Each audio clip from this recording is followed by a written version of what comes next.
Comment tu t'es énervé cette Joey Star, je pleure de rire. Mais vous avez compris, j'ai rien contre mon petit Joey d'amour. Ah là là, il y a tellement de paramètres. Tout le monde se croit plus intelligent que les autres.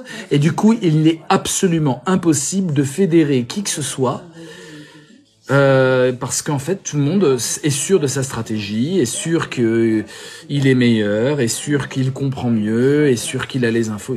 Et ça, c'est une vraie leçon du jeu. Pourquoi, après l'élimination de Christopher, les gens ne sont pas focalisés sur Andy et Juju? Mais je n'ai aucune réponse valable. L'émission, c'est sur la quête de soi à travers l'autre. Waouh, tu vois de la quête de soi, Alex? À quel moment tu vois qu'on est en quête de nous-mêmes? On a fait 1 heure de confessionnal par jour. T'as 2 phrases pour commenter l'action. Donc je vois pas trop en quoi tu vois des gens en introspection. Explique-moi, Alex. Ça parle de la difficulté de différencier les apparences de la réalité. Je vois pas trop ce truc. L'apparence c'est ça, la réalité c'est ça. Oui, c'est pas mal, Auriel, c'est pas mal. Je comprends. Les masques, quoi, le jeu de masques. N'oubliez pas le magnifique mot de Lacan. Il retira son masque. Horreur, ce n'était pas lui. Elle retira son masque. Horreur, ce n'était pas elle. Il y a pas un masqué et un démasqué, il y a que des gens masqués. Et c'est extrêmement dur dans le jeu à prendre en compte que j'ai un masque que je montre à l'autre, l'autre va réagir pas par rapport à ce que je suis, mais par rapport au masque que je lui montre, mais sa réaction elle-même sera masquée et je n'aurai pas accès à l'autre, j'aurai accès au masque de l'autre. C'est une mascarade, ce jeu, et c'est ça qui est assez passionnant, et c'est ce qui rend fou, c'est ce qui rend profondément fou, c'est-à-dire qu'on est dans un jeu de dupes où je sais que tu m'arnaques, je sais que tu sais que tu m'arnaques, et je sais que tu sais que je sais que tu m'arnaques. On est dans une sorte d'arnaque de l'arnaque en sachant qu'on est arnaqué.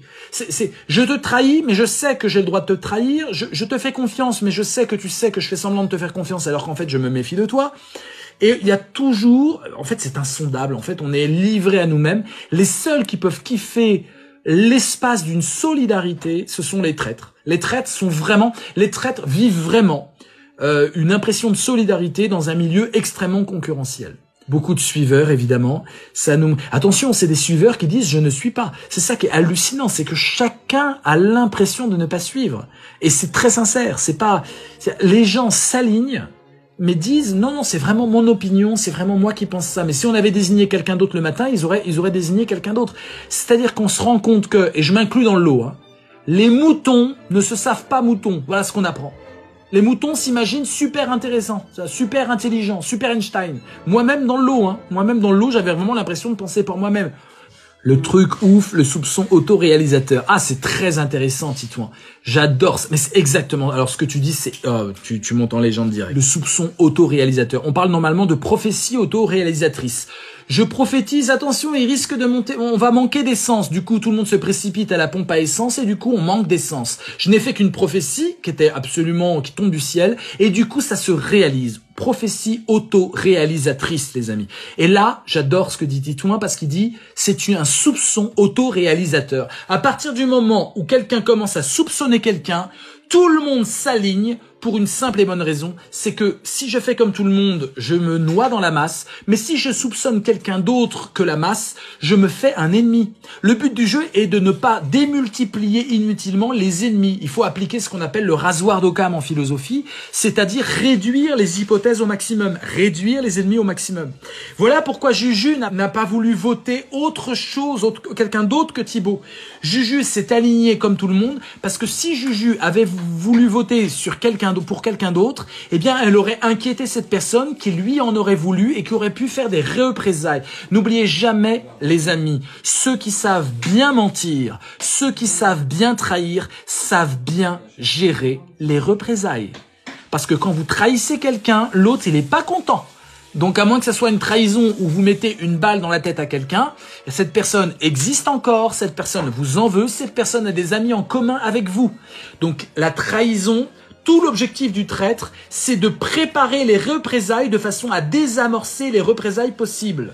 C'est-à-dire que je maintiens le lien tant que je suis sûr que l'autre, quelle qu'est-ce qu'il va dire sur moi? Il va baver sur moi, il va dire du mal de moi, mais ça n'aura pas d'effet parce que j'aurai désamorcé sa parole en amont. Là, du coup, la trahison est possible. C'est hyper important de comprendre ça, c'est-à-dire qu'il y a toujours des représailles dans la vie. Et donc, c'est pour ça qu'on s'aligne les uns sur les votes des autres pour ne pas démultiplier des ennemis. Parce que si je commence à voter pour un tel, et puis après pour un tel, et après pour un tel, j'ai 3 ennemis au lieu d'en avoir qu'un seul.